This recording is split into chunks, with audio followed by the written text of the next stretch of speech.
applying for a special immigrant visa is a 14-step process, which is a lot. Bear in mind that even getting off heroin only takes 12. OK, so are you ready for this shit? Let's do it.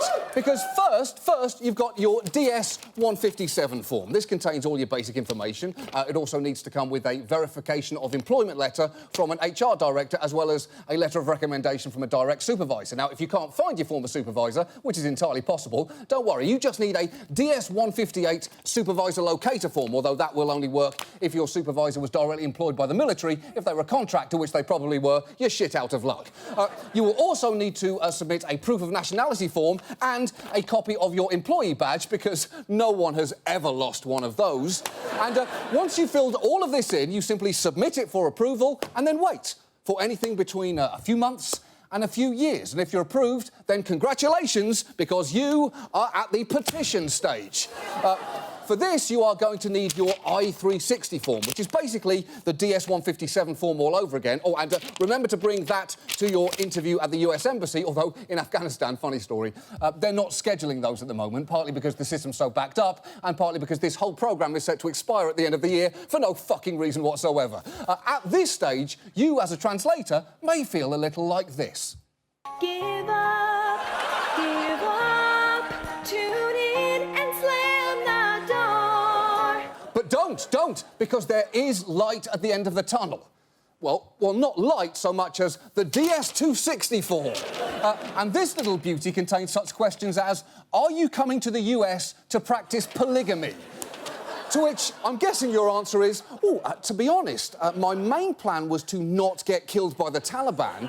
I hadn't really worked out a plan of attack for my sex life yet. But don't worry,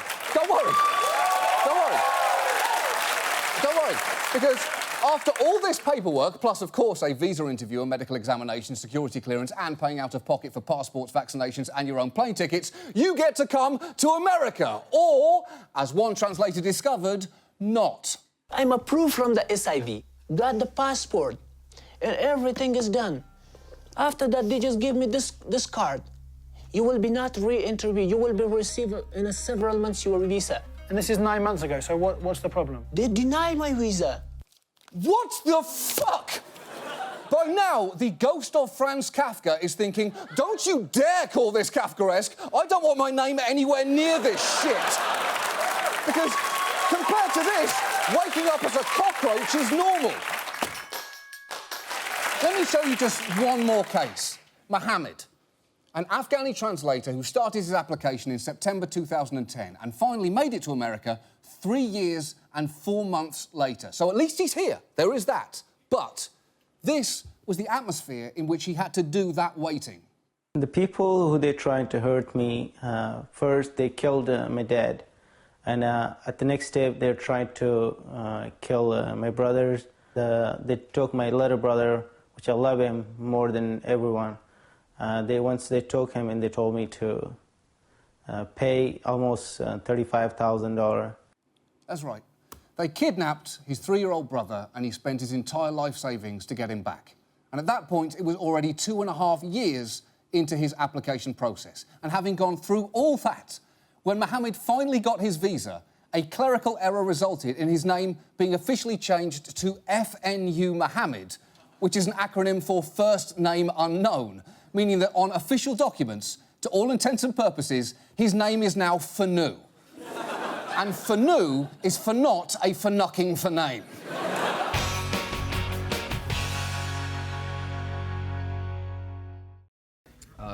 Fanu, it's easy. Fanu. Thank you so much for this. Is Rich. This is for Rich. Is a combat veteran. Fanu Mohammed here. You worked with the U.S. military and with the British military for 6 years. Is that correct? Almost 5 years. Almost 5 years. And let's talk a little about your case right now. I guess first, are you coming to the US to practice polygamy?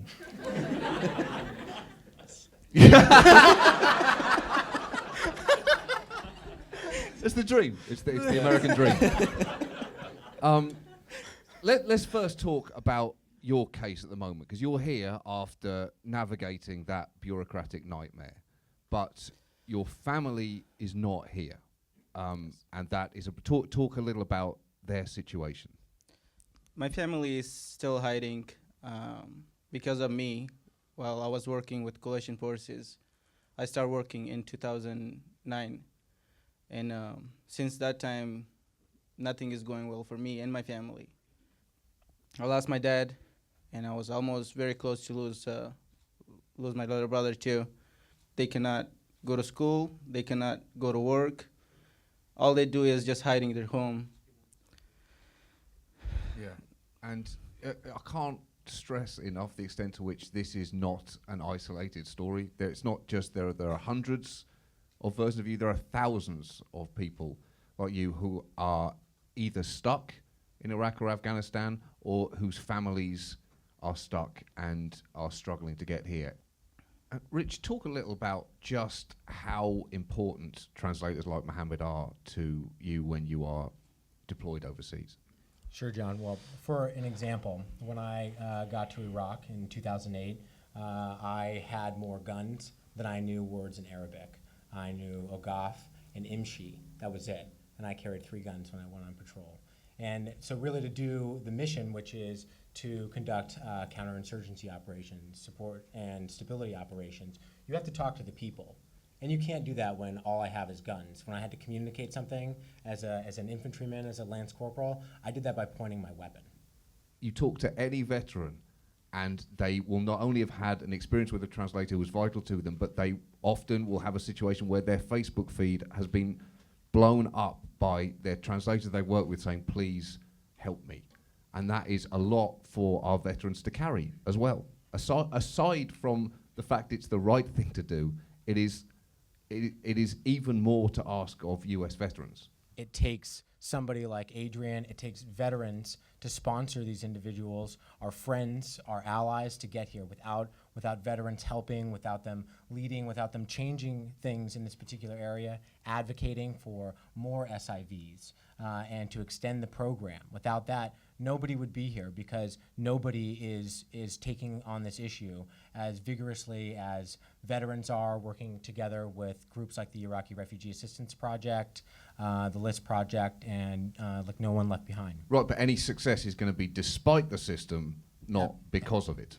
I can file a case, I can have all the support in the world, and they can be in the most gravest of danger, but it doesn't matter because the system's capped. They're not doing any more interviews. Their paperwork is probably just going to go sit in a room while they're being hunted down.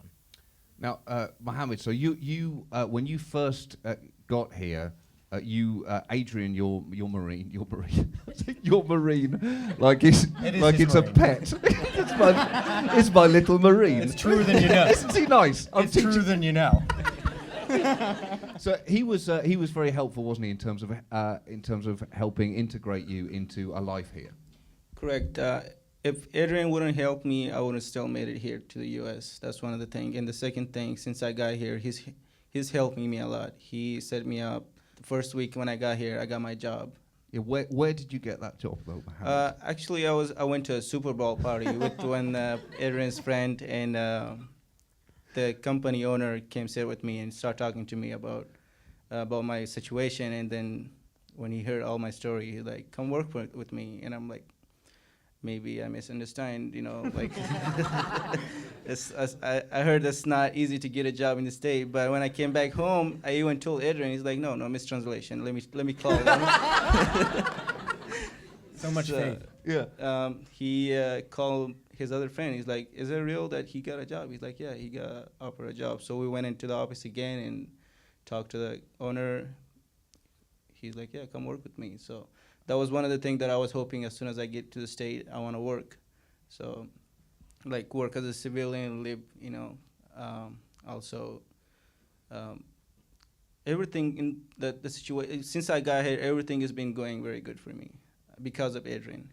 Yeah, because it's hard to navigate a system which is so fundamentally broken for reasons that if you are not looking at it closely, you cannot possibly believe. So to talk a little, Rich, about what then we can do, because clearly this is a mess. So what can people do proactively to attack this problem? Right now, what people can do is you can contact your congressional offices, your representatives, and your senators, and tell them that this is an important issue, that we're leaving our friends behind overseas. Because this is individual cases like Muhammad and his family who are still trapped in these terrible situations, and it's also a bigger policy issue that we can all work with. And there's a couple of really great organizations like the Iraqi Refugee Assistance Project, the Listserv Project, and No One Left Behind that works with all of these different groups. I mean, without that support, all of our friends, all of our allies, all of their families are going to be in trouble, and they're probably going to be killed. It is too profoundly easy to not care about this. America could barely be less engaged with its wars and its veterans anyway. It's very easy not to think about our people who are serving overseas, and it's even easier not to think about the people who have been so vital to helping our veterans when they're overseas as well. That's absolutely true. And for a lot of people, they just don't make the connection. They think maybe, oh, an interpreter is sitting in an office. No, they're out on patrols with us. They're explaining to us where IEDs are, you know, what the particular town needs, what people need, so we can do our job. I think it's probably pretty clear that it's so easy for politicians to say that something is fixed because you want it to be the case. And it's just not. And that's what's so frustrating about this story to me. Everything seems like it's fine. The visas exist, a process exists to give people those visas, and that is the most dangerous part of it, because it gives you nothing but comfort when you hear about this story until you look at it and it's a disaster.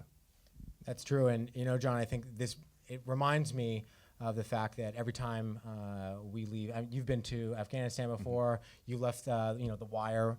And every time you leave the base on a Marine base, we have this saying, complacency kills. And it couldn't be truer in this case.